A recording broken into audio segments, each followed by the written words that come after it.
अब ये जो भिन्नता है भारत और यूरोप में, चूंकि सूर्य वहां कम है और यहाँ बहुत ज्यादा है। आप जानते हैं दुनिया में पूरे ब्रह्मांड का केंद्र ही सूर्य है।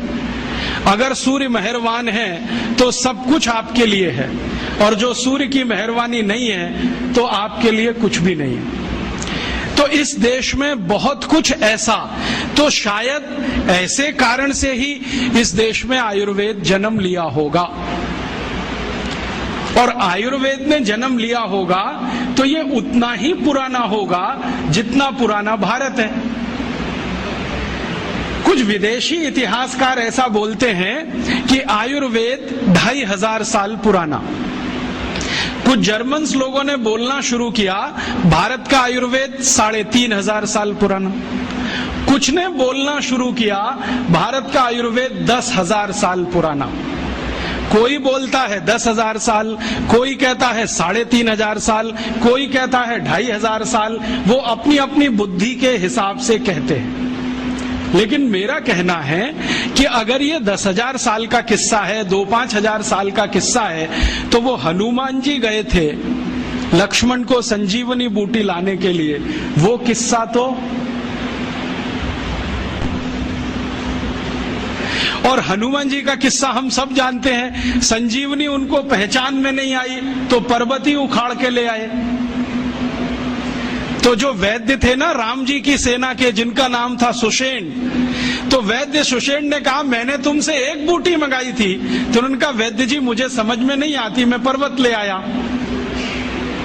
और ये कहानी आगे बढ़ती है रामचरितमानस में तो नहीं, रघुवंशम में, कि उस एक छोटे से पर्वत के टुकड़े से कुछ 1000-1200 औषधियां वैद्य सुषेण ने निकाली थी।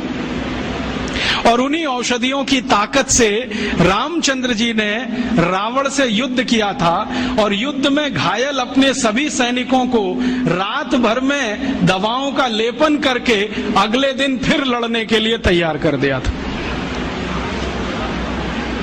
तो हम कैसे कहें कि ये आयुर्वेद 2000 साल 5000 साल, भगवान श्री राम को ही 8.5 लाख साल से ज्यादा हो गए अगर हम हिसाब निकालें। और जो भगवान राम के पहले की बात करें तो भगवान राम खुद ही कह रहे हैं कि मेरे जो पूर्वज थे रघु, दिलीप, वो सभी आयुर्वेद के ज्ञाता थे, माने जड़ी बूटियों का उनको ज्ञान था। अगर राम के पूर्वज उनको भी जड़ी बूटियों का ज्ञान था तो बढ़ते चले जाएं तो ये समय की सीमा तो रुकती नहीं।